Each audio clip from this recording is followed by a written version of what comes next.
Bom dia, vida! Aos filhos dos nossos filhos, aos amigos do nosso amigo. Com vocês, no podcast Nem Tudo é Só Política, Raul Alfredo no comando. E com Deus, vamos todas as manhãs, todas as tardes, todas as noites, porque só Ele salva. Em tempo de tribulação, não canso de dizer, pegue na mão dele e vá. Na reestreia do programa, estamos aqui com um convidado ilustre saindo do forno hoje, saindo do forno. Ele que é o grande presidente da AMM, prefeito de Patos de Minas e, quem sabe, até futuro vice-governador do estado de Minas Gerais. Nada mais, nada menos, estou falando do nosso querido amigo Falcão.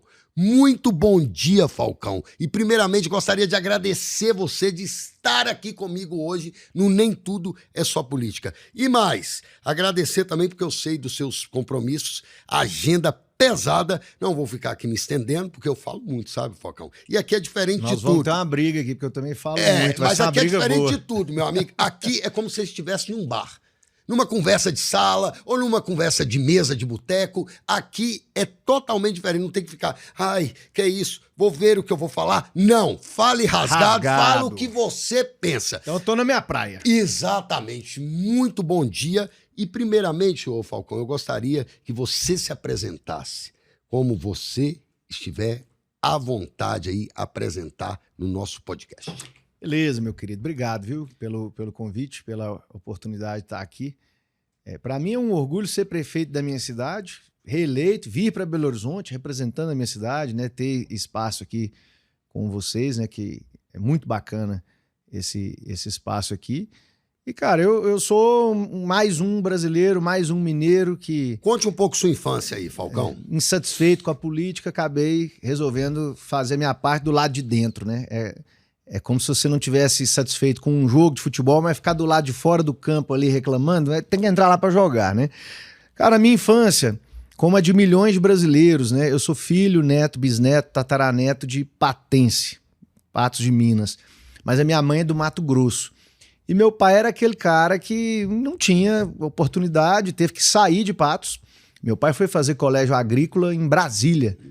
Como muita gente veio para Belo Horizonte, lá de Patos, né? Outros foram para Uberlândia, meu pai foi para Brasília. Brasília é 400 quilômetros de Patos, assim como BH também é 400 quilômetros de Patos. Está na metade do caminho. Nós estamos lá no Triângulo Mineiro e Alto Paranaíba. E aí meu pai ficou fora, cara, estudando e tudo. Foi fazer a faculdade dele lá no Mato Grosso, foi cair lá no Mato Grosso, conheceu minha mãe lá. O sonho dele era voltar para Patos, e aí ele arrumou emprego primeiro no Acre, depois aqui na divisa de Minas Gerais, com Bahia, com Goiás, e eu morei lá nesse lugar até 2 anos e meio. Um município que chama Mambaí. Mambaí. Nem energia elétrica tinha. Com certeza. Eu fiquei... Mas era assim, na roça mesmo, né? Meu pai é engenheiro florestal, então ele cuidava de um reflorestamento, tinha cerca de 500 homens e mulheres ali, e era gerador, energia só na hora de tomar banho à noite, ver uma televisãozinha e cama, dormir. Eu fiquei lá até meus 2 anos e meio de idade. Depois ele conseguiu vir para Cristalina, na beira da BR-040 ali. Quem vai daqui de BH até Brasília passa lá por Cristalina, por exemplo. E lá tinha, onde tudo é lavoura hoje, era eucalipto na época, e ele cuidava disso, né? Trabalhava no reflorestamento. Fiquei lá até meus 12 anos. Você ajudava ele, ô Falcão? Muito. Meu pai sempre foi... Eu não tinha muita opção, não, sabe? Meus amigos, um ia pra clube, outro jogava bola na rua e falava, não, você vai comigo. Você vai pro serviço aqui comigo, me acompanhar, pra você já ir vendo, pra você ir aprendendo. E eu considero, na verdade, que a maior faculdade que eu tive na minha vida, eu fiz direito, mas assim, a maior faculdade que eu fiz na minha vida foi meu pai e minha mãe sempre ter me levado pra roça. Meu pai mexeu com carvão, uma época. Não é desmatamento não, viu, gente? Era... reflorestamento de eucalipto. Tem que deixar isso claro. Porque senão o pessoal pega no pé. É. Então eu cansei de ir com meu pai para contratar o cara do frete, tirar a nota do eucalipto, e trazia muito para Divinópolis, inclusive, na época, né? Então, comércio, né? Meu irmão e eu estávamos na adolescência, uma vez meu pai comprou uma loja para nós, chamava Casa do Criador. Vocês trabalhar aí, a gente punha a camisetinha, ia lá, vender ração, vender remédio pro pessoal, né? Remédio veterinário. Então a gente cresceu assim, sabendo o que é lidar com as pessoas, sabe? Comprar, vender, atender um cliente, saber a realidade da roça, de um bairro mais distante. Não ficamos ali na bolha em nenhum momento, né? A região mais central, mais rica da cidade. E hoje a gente está numa situação melhor, mas lá no início não era assim não, né? Meu pai brinca muito, ele fala assim, não é esse negócio de não ter casa para morar quando vai casar, não. Sua mãe e eu, a gente não tinha nem a cama de dormir. Não é que não tinha casa de morar, não tinha nem a cama de dormir. Eu casei com sua mãe e fiquei na casa de irmão meu um tempo. Achei que eu ia arrumar serviço num lugar, depois tive que ir para outro. Até encaixar mesmo foi uma luta, né? Mas aí em 96, a gente realizou nosso sonho, que era voltar para Patos. Porque morando em Cristalina, todo mês a gente ia para Patos. Era a cidade polo. Não, Cristalina, Goiás, né? Patos, Minas Gerais. Era como se a gente saísse de uma cidade comum e chegasse quase na Disneylândia, assim. Patos de Minas, muito mais bonito, um lugar maravilhoso. E eu ficava lá, né, com meus primos e andava naquelas ruas largas, aquelas praças e falava, gente, meu sonho é morar nessa cidade. Já existia a Festa do Milho? É sempre. A Festa do Milho tem mais de 60 anos de história, né? Eu vou fazer 42 Você gosta agora. de milho? Rapaz, milho, pra ser sincero, ontem eu tava ali na Contorno, naquele tudo, pode fazer propaganda aqui? Claro. Tava lá no Tudo Fica no... à vontade aqui. Tava lá no Tudo no Espeto. Sabe o Tudo no Espeto? Sei. Tava Tradicional no de BH. Eu tava no Tudo no Espeto. Eu gosto muito, eu fico ali perto sempre, sabe? Aí eu tava lá no Tudo no Espeto e as carnes, tudo, eu olhei lá, tinha milho. Falei, não dá um milho desse assado aqui. Tem milho assado lá mesmo. Tracei um milho assado lá. E muito bom, eu levo sempre pra minha mãe. Minha mãe também gostoso pra caramba. Patos é a capital nacional do milho, mas é a cidade que mais produz leite no estado. Tem a maior cooperativa de suinocultura, né? Das granjas de porco lá. É capital nacional do milho. É uma cidade com múltiplas potencialidades, né? Digamos assim. E a gente, nós patenses, paturebas, lá você sabe que tem patense e tem patureba, né? Patense é o que nasceu e tá lá. Patureba é o que saiu. Se você for pra lá e for morar em Patos, você vira patureba. Mas tem gente que fala que é patife e tem gente que fala que é pateta. Então é um dos dois, né? Para o pessoal não brigar comigo. Bacana, esse é o que foi embora, entendeu? Esse é o que é de lá, mas foi embora, esse virou patife, virou pateta. Os que abandonam a cidade é patife e pateta. Entendi. Os que abandonam a cidade.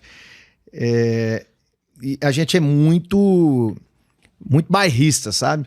A hora que a gente chega aqui em BH, por exemplo, o pessoal, o queijo de... Não, peraí, o queijo de Patos de Minas, o queijo do Cerrado Mineiro é premiado mundialmente. O café do sul de Minas. Não, mas você conhece o café do Cerrado Mineiro? Nosso café lá no Cerrado Mineiro, 30% do café de Minas é só lá no Cerrado Mineiro. Aliás, do lado de Patos tem Patrocínio, que é uma cidade que é a maior produtora de café do Brasil e do mundo. Tem nenhuma cidade no mundo que produz mais café que Patrocínio. Sim. É muito café. E isso se alastra ali para Patos, Carmo Paranaíba, Presidente Olegário. Mas é claro, assim, tô brincando, claro que o sul de Minas é tradicionalíssimo. Você tem o Alto do Caparaó em Minas Gerais, você tem café lá na Zona da Mata. Isso é igual ao leite, né? Todo município de Minas produz leite. Uns mais, outros menos, mas tem a produção. E Minas tem essa riqueza, né?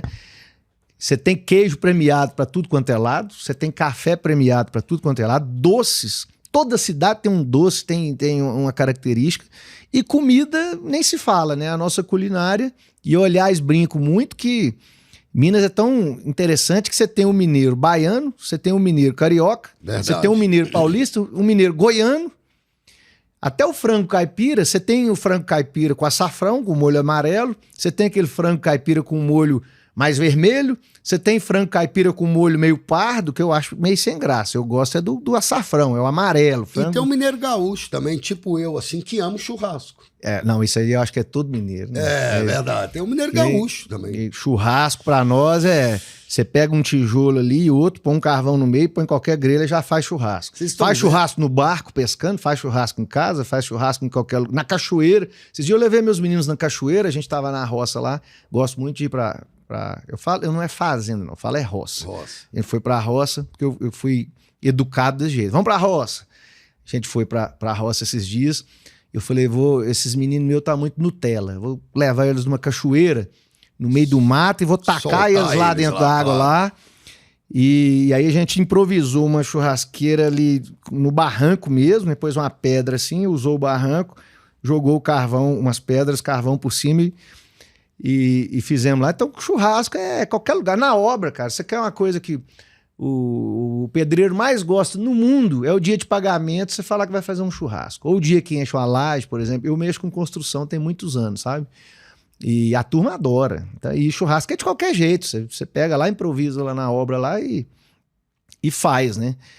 É uma paixão nacional, né? Acho que é churrasco. Vamos trazer o nosso papo aqui, porque tá todos os nossos telespectadores aí, telespodespectadores, vamos dizer assim, querendo saber, ô Falcão, hoje saiu uma entrevista do futuro, do pré-candidato. Você já está declarando seu voto aí, é o futuro. Cleiton, não, futuro pré-candidato, agora é candidato Cleiton Azevedo. Vamos respeitar a legislação eleitoral. Legislação eleitoral, exatamente, que o programa aqui não pode ter multado, porque é um programa que não tem condição, um podcast que não tem condição, e se eu for multado, eu tô pedindo. Vai arrebentar seu caixa. Inclusive o refrão que eu falo, bom dia, vida, era do Jorge, William Jorge, e eu pedi até para ele, para falar o refrão, para ele não me processar, né? Ele falou, que é isso? Direitos autorais, né? Ele tá roubando meu bordão. Então, aqui a gente vai devagarzinho, porque senão complica a coisa aqui. E meu patrocinador, oferecimentos, Quintais, Campanhas Criativas. O melhor marketing do país, tá? É o que faz. E as melhores análises. As melhores análises. Inclusive, ele vai estar aqui também conosco falando das análises. As análises do cara estão bombando. O povo já fica esperando, assim, o que ele vai falar dessa nova movimentação? Aí ele vai lá e faz a análise. Falcão, saiu do forno agora o Cleitinho falando que você é o vice dele. E ele falou assim, não tem conversa não, o meu vice é o Falcão. O que você me diz? Me fale um pouco sobre isso, porque tá à tona esse assunto, então eu gostaria de saber o que você pensa, se é isso mesmo, ou não é. Pode me dar um resumo rápido aí, querido, me dar o privilégio de falar isso aqui em primeira mão, que vocês estão falando aqui. Em primeira mão, porque a entrevista dele foi hoje mais cedo, né? E a gente conversou por telefone antes da entrevista, e ele falou assim, não, eu vou falar seu nome lá e pronto. Falei, rapaz, você vai falar? Vou falar, e não tem conversa, e falou mesmo, né? Eu gosto de gente assim, sabe? O cara que não tem meias palavras e que tem uma conduta... Direto, né? É muito reto, né? Ó, é isso, pronto, acabou. E o Cleitinho, eu acabei desenvolvendo com ele uma amizade. É um cara que já foi na minha casa 2, 3 vezes. Faz questão, sabe? Te liga, te atende, conversa, pede opinião. E essa humildade eu acho muito, muito bacana, sabe? Não é porque eu tô na prefeitura de Patos, por exemplo, né? Com mais de 90% de aprovação, o primeiro reeleito da história, a maior votação da história, que eu sei tudo. Mas você tem fama de ser muito sereno e muito humilde também. Então, eu escuto muito. Eu acho que o maior exercício que um político tem que fazer, e o maior problema que os políticos têm às vezes, é que eles se afastam da realidade, da ponta, do povo, e param de ouvir. Eu me cobro muito isso. Falo, gente, eu nunca imaginei ser prefeito da minha cidade, estou aqui hoje prestando esse serviço. Eu não posso esquecer que eu estou prestando serviço. Não sou autoridade que sabe tudo, que chega, né, cheio de pompa. Eu não posso me afastar da realidade. E talvez a maior virtude do Cleitinho seja essa. Já dizia Hélio Garcia, né? O pior inimigo do político é o ego, né? É ele mesmo. Exatamente. Você pega o Cleitinho, ele vai no norte de Minas, ele vai no sul de Minas, ele vai na Zona da Mata, lá no Jequitinhonha, Mucuri, e vai no meio da rua e anda com o povo e conversa com o povo. Ele é popular. E quando a gente fala que um político é popular, não é só questão de voto, é a questão de se misturar no meio do povo. O primeiro requisito para você ser realmente um grande representante é ter diálogo de igual para igual com a população. Não é ficar dentro de um aparato estatal e falar, eu estive em tal cidade, mas você esteve lá cheio de segurança, chegou lá de jato, ninguém nem te encostou, não conseguiu nem chegar perto de você. Você foi num ambiente controlado, pregando para convertido, isso aí não adianta.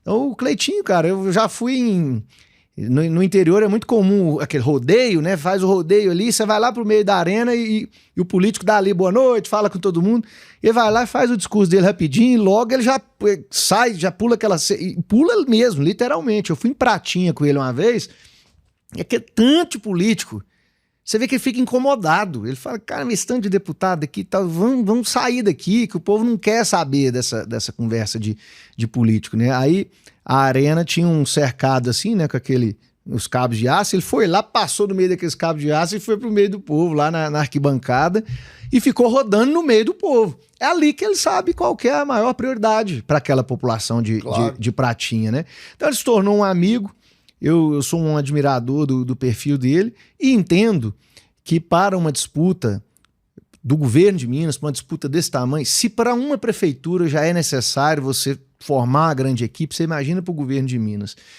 Então é uma questão de... Mas peraí. Vamos trazer então a discussão aqui para o governo de Minas. Eu ia te perguntar isso, posteriormente você já antecipou. O governo de Minas, o que ele representa hoje para você? Esse governo que está aí, como que você vê isso? A sua análise pessoal mesmo, pode falar aqui rasgada. Aqui você pode falar rasgada, aqui você está na sua casa, como se fosse na sua mesa, querido. Sem dúvida nenhuma. Mas só complementando, acho que a questão de governador, vice, de equipe, você tem que complementar os perfis, né? Todo mundo tem seus pontos fortes e os pontos fracos. Eu não sou tão popular quanto o Cleitinho, eu não tenho o perfil dele. Não em Minas, mas em Patos é. Não, lá em Patos é... Tudo bem. Lá em Patos a gente é chinelo, tá em casa. Porque já me deram notícia que você é super simples lá e que não tem muita dificuldade de chegar até você, não. Vou nos botecos, minha vida não mudou nada. Eu ando de chinelo, de short. Parabéns, prefeito, no fim de semana, vou pra zona rural, chapéu na cabeça, cabelo bagunçado. Não deixei de cantar nos botecos a hora que eu quero. Beber a cerveja? De beber minha cervejinha, fazer minhas pescarias. E eu divulgo que eu tô pescando, quando eu tô pescando. Pô, eu sou uma pessoa como qualquer outro. Trabalho pra caramba. Isso aqui não desliga nem um minuto. Tá aqui a cirurgia, asfalto, vaga em creche, dando atenção pra população. O tempo todo, porque o prefeito não trabalha quando ele só está sentado lá na cadeira dentro da prefeitura. Ele trabalha na rua, ele trabalha no telefone, 24 horas. Ele é um homem público. Né? Então a questão do governo de Minas, eu acho que é uma questão de complementação de perfis, um com um ponto forte, outro com outro. Se você tem uma condição maior de penetração e o outro tem mais técnico... Então acho que tem tudo para dar certo. Sobre o governo que está aí hoje, a gente tem que dividir em dois momentos. E eu sei que muita gente pensa igual a mim. O governador Zema, ele foi eleito naquela insatisfação da população com o PT e PSDB. O povo já tinha experimentado os dois, falou, não quero nem PT nem PSDB. E aí o Pacheco e o Márcio Lacerda tinham saído da disputa, né? É importante lembrar isso. Muito provavelmente o Márcio Lacerda teria chance naquela eleição, ou mesmo o Rodrigo Pacheco, que na época era muito bem visto ainda pela direita, centro-direita. Vamos lembrar aqui que ele foi eleito para tirar a Dilma, né? Na cabeça de muita gente, eu vou votar nesse cara para tirar a Dilma. Então a saída desses dois candidatos, o Pacheco para o Senado e o Márcio Lacerda acabou não disputando nada, abriu uma avenida para o Zema. E as pessoas olharam, eu gostei desse cara do interior aqui, ele é um empreendedor, é um cara bacana, gostei, vamos votar nele. E ele entrou e o governo quebrado, né, e a narrativa dele correta, né, que era a realidade mesmo, sempre foi, não, tá quebrado, eu tenho que reorganizar. Ele passou 4 anos dizendo isso e estava quebrado mesmo, como está até hoje, né? Esse aqui é o maior problema. E ele foi para a reeleição ainda com a mesma narrativa. Olha, não deu tempo de organizar tudo, o Estado está quebrado, eu preciso de mais tempo. Agora, nesse segundo mandato, eu vou entregar estradas, hospitais. Essa foi a promessa, né? Para dizer a expressão correta, né?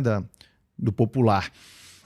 E aí veio o segundo mandato, na minha opinião, muito respeitosamente eu digo isso aqui, acho que o Zema focou demais nesse projeto nacional, né? Já reelegeu em Minas, já começou com esse negócio de presidente, e o vice-governador atual, né, que entrou em cena, já começou a tomar muitas decisões do governo e também já no seu projeto eleitoral para se tornar governador em 26, que é agora que a gente chegou nesse momento, né? Então veja que são 2 projetos e aí acaba tendo um conflito, né? Peraí, você vai governar para entregar os resultados e atender aqui essa expectativa ou você vai pensar na eleição de 2026? Eu acho que o governo se perdeu um pouco, sabe? E as próprias pesquisas demonstram isso. A aprovação do governo ela tem caído gradativamente e essa antecipação falar tão cedo de eleição 2026, porque aqui em Minas nós estamos falando de eleição já tem 2 anos. Né? Passou a reeleição, já começou a se falar de reeleição. E a situação financeira, fiscal, né, do Estado não melhorou. Você tem aí matérias que saíram no Brasil inteiro mostrando um ranking dos estados que tem mais dinheiro para investir hoje no Caixa. Tá Paraná em primeiro e Minas Gerais está em último, atrás do Rio Grande do Norte, de outros estados. Então essa demora, digamos assim, para se buscar uma solução, você teve Bolsonaro presidente e Zema governador na legislatura passada. Será que não dava para ter tido um alinhamento antes para resolver essa questão da dívida, né, para equacionar melhor essa situação da dívida e trazer um pouco menos de arroxo nas contas do Estado para você fazer reajuste para os servidores, melhorar as estradas? Aí tem agora a questão das isenções fiscais. Acho que todo mundo é a favor de atrair investimento. Agora, a que preço que isso está sendo feito, né? E em qual proporção? 120 bilhões em renúncias fiscais, isso aí, esse ano vai bater 25 bi, mais de 25 bi, é muito dinheiro. Isso aí dá mais de 60% da dívida que o Estado tem com a União. Ou seja, além de tudo, tem que ter transparência, né? O vice-governador falou que isso aí ia tirar o sigilo disso, que isso ia ser mostrado. Ele chegou a dizer que ele tem nojo de sigilo. Agora o governador veio ontem e falou, não vão ser abertos esses dados, porque isso é perigoso, isso é estratégico, a gente não pode. É um negócio meio complicado, porque dá margem para uma série de especulações. Né? Empresas amigas do governador, quem que está recebendo isso? E aí, assim, a transparência é a melhor coisa do mundo, porque a própria população, a própria imprensa vai poder fazer um julgamento do que é razoável ali e do que não é. Se tem empresa que realmente faz jus a essa isenção fiscal, outra que não faz, ou faz jus, mas não precisava ser desse tanto, né? Porque é muito dinheiro, muito, muito dinheiro. Tá. Você pega as estradas em Minas, só para concluir, nós temos 25 mil quilômetros de estradas estaduais hoje em Minas. Quanto que é necessário para manter essas estradas? Só tapar buraco, não estou falando de fazer nem 1 metro de asfalto, só tampar buraco, 2 bi por ano. Nós temos hoje menos da metade disso no orçamento do Estado. Menos de 1 bi, deve ter 800 milhões aí mais ou menos no orçamento. Ou seja, nós estamos abrindo mão de 120 bi em isenções fiscais. E aí esse debate ele vai longe, né? A gente preocupa com Minas porque dentro de 5 anos, a reforma tributária, esse é um tema um pouquinho mais técnico, né? Um pouquinho mais chato, mas a gente tem que falar disso. Dentro de 5 anos não vai ter mais negócio de isenção fiscal. Sabe essa guerra fiscal de falar, Goiás vai levar a empresa porque deu isenção, não, Minas, tá trazendo empresas para Extrema, estão pulando o muro lá de São Paulo para cá, porque Extrema, em Minas, a gente tá dando isenção, vai acabar. O imposto vai ser o mesmo em todos os estados. Aí o que vai ser decisivo para atrair e manter investimento? Infraestrutura, estrada, portos, aeroportos, ferrovias. Quem está na frente hoje? Minas Gerais. Quem está investindo mais? Minas Gerais ou Goiás, Mato Grosso, Paraná e São Paulo nem se fala porque tem disparada a melhor infraestrutura. Então a gente está achando que vai demorar muito, mas na verdade é daqui 5 anos. Daqui 5 anos, se Minas Gerais não correr atrás desse prejuízo, rápido, já, agora, porque até você começar a fazer uma obra, você tem que fazer projeto, tem que licitar, e depois o decorrer da obra é 2, 3 anos. Então já acabou, já deu 5 anos. Nós vamos começar a perder investimento em Minas Gerais. E perder a condição de atrair e perder o que nós já temos. Porque São Paulo, por exemplo, e esses outros estados estão investindo pra caramba. Então o debate, veja que é muita coisa para se discutir e o que a gente está vendo hoje em Minas é briga de partido, não sei o quê, fulano não pode voltar. Gente, ninguém vai voltar. Essa história, eu nunca votei no PT. Nunca votei no PT. O Pimentel foi horrível, mas pretender a 3ª eleição consecutiva só com essa narrativa de nós temos que votar aqui porque senão o PT não pode votar. O PT não vai votar, o PT provavelmente nem vai ter candidato, né? Isso é muito pouco. Ok, tá superado, o PT não pode votar, ok, mas vamos olhar para frente? E aí? Segurança pública, educação, infraestrutura, tá sendo debatido? Não tá, e nós queremos debater isso. Tá, e qual é o problema que você vê hoje, o maior problema do estado de Minas Gerais? Problema fiscal. Problema fiscal, né? A falta de recursos para se investir. Hoje o Cleitinho falou disso aí na entrevista dele na Itatiaia e eu concordo 1000%.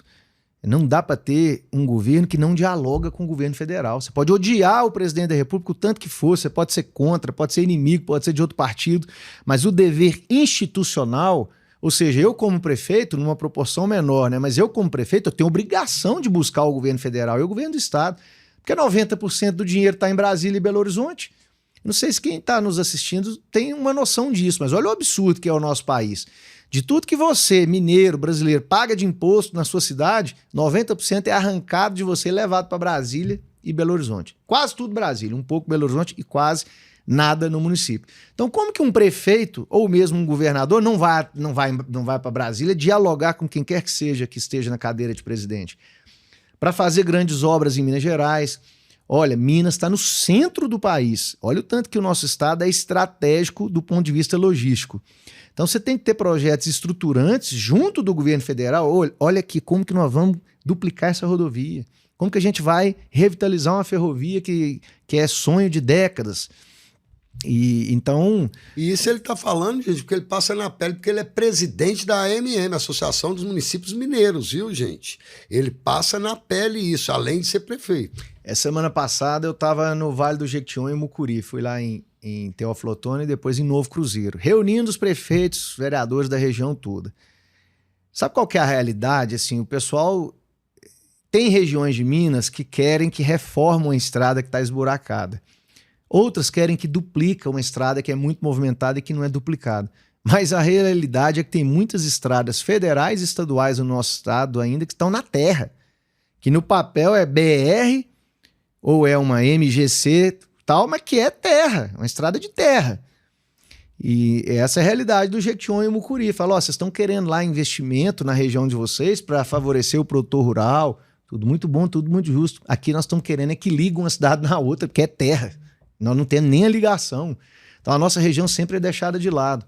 Portanto, é sobre isso, né? Você valorizar de fato o interior, todas as regiões de Minas Gerais. Se fica aqui dentro de uma bolha aqui em Belo Horizonte, nesse ambiente de governo e tudo, mas a realidade de quem está lá na ponta, o pessoal não está vendo o dinheiro que ele paga de imposto voltar em serviços públicos. Olha, Falcão, eu te agradeço aí pela sua colocação, pelas suas análises, viu? São válidas e parabéns aí por você ter tanto carinho pelos municípios mineiros, pelos 853 municípios, que você sempre tem que estar de olho para todos. Aqui nós estamos chegando já no final, Falcão, infelizmente, porque eu gostaria de ficar o dia inteiro com você, mais cedo dos seus compromissos, e também tem outras pessoas para eu também entrevistar também. Claro. Mas vamos lá. Aqui tem um quadro que chama Rapidinha no nosso programa.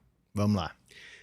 E é o bate-volta, né? Tome lá e decai e você responde com uma frase ou com uma resposta só. Sim. Hoje, se você pudesse mudar uma coisa no Brasil, o que você mudaria hoje? Deixar o dinheiro nos municípios e parar de levar tudo para Brasília e Belo Horizonte. Uma comida. Frango caipira. Sabia tudo. Eu sou viciado. Todo o pessoal do interior é frango caipira. Deixa eu te contar uma coisa. Eu fiz um fogão a lenha, eu construí um fogão a lenha na minha casa. De tanto que eu gosto de frango caipira.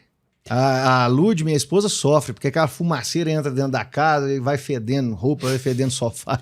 Vice do Cleitinho. Um grande projeto.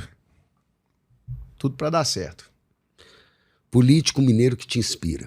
Um político mineiro que te inspira. Pode ser 2? Pode ser 3, 10. JK e Itamar Franco. Deus. Tudo na vida da gente. Família. A mesma coisa, né? Então uma coisa tá ligada na outra. Simplicidade. Mineiridade, né? E para finalizar, Falcão, pré-finalizar, né? Por que você aceitou hoje o convite de estar aqui frente a frente com a minha pessoa, com o Raul Alfredo? Que eu tenho orgulho de representar os municípios de Minas Gerais e vir aqui na capital, principalmente, falar a verdade. Falar o que a turma lá da ponta está sofrendo e qual é o sentimento deles. Representar é isso. Seja como vereador, prefeito, é isso. É você repetir reproduzir aqui o sentimento de quem tá lá na ponta. Agora você olha para aquela câmera lá, que é a que tá te filmando, e manda um recado aí pro pessoal, pros seus eleitores de Patos de Minas, pro pessoal que ama tanto você, que você foi eleita e reeleita aí com uma votação absurda. Manda aí um recado para eles aí lá pros Patos de Minas e pros mineiros também. Ao pessoal de Patos de Minas e da região, né, porque nós somos muito integrados ali, minha gratidão é eterna. Eu tenho muita alegria. Tem dia que eu acordo e falo assim, gente, aconteceu isso mesmo na minha vida, eu estou representando a população. Ao mesmo tempo em que eu não tenho vaidade nenhuma com isso, eu tenho um orgulho muito grande, sabe? Porque eu sei o tanto que foi difícil chegar até aqui. Ninguém acreditava em mim lá no início. Ninguém. Eu candidatei contra uma estrutura de ex-senador, ex-vice-governador, ex-ministro, ex-deputados federais, ex-deputados estaduais, e eu não tinha nada. Era eu, uma botina no pé, e eu tô de botina aqui, gente. Eu uso botina mesmo. É a Zebu, viu, gente? É a Zebu, é a Zebu, viu? É a Zebu. Essa é famosa. Eu sempre usei a minha... Agora tem muito político colocando agora a botina também, principalmente em ano eleitoral, mas eu já uso desde antes. Uso desde antes. Eu era um cara ali insatisfeito com a política, sabendo que eu não posso mudar o Brasil sozinho, mas eu falei, mas aqui é a minha cidade, eu acho que a gente consegue mudar se a gente reunir um grupo, né? E esse grupo era de 5 pessoas que se transformaram em 20, depois em 50, e virou um grande movimento, e esse movimento virou regional, e a gente quer agora que esse movimento aconteça em Minas Gerais inteiro. Não necessariamente com o meu nome, mas que todos passem a participar das decisões, né? Esse é o meu recado para o mineiro aqui. Gente, participe da política. Não estou falando de candidatar, de filiar a partido, não, mas participe das decisões, cobre. Não vamos aceitar o que está acontecendo no nosso país, quando não só políticos, que isso infelizmente já não é mais novidade, políticos envolvidos em roubalheira no Brasil, mas agora juízes da Suprema Corte que deveriam punir, condenar, estão participando dos mesmos malfeitos junto desses políticos. Ou é agora, gente, que a gente muda esse país e exige essa mudança, ou realmente nós vamos ser uma república de bananas. Entrevistei Falcão, presidente da AMM e prefeito de Patos de Minas, o simples Falcão. Muito obrigado por você estar aqui. Meu caro. Conte sempre comigo aí, viu? Espero voltar. Vai voltar agora, quem sabe até com... Eu te desejo sucesso nas suas empreitadas e quem sabe volta aí até como um futuro aí... ocupando os cargos em Minas Gerais. Quero ver se eu não for eleito para nada e se eu não tiver candidatado a nada, você vai me chamar aqui também. Chamo para você estar aqui, porque você é uma pessoa humilde. Valeu, e aqui é o lugar de pessoas humildes. Obrigado, amigo. Obrigado, um abração, gente.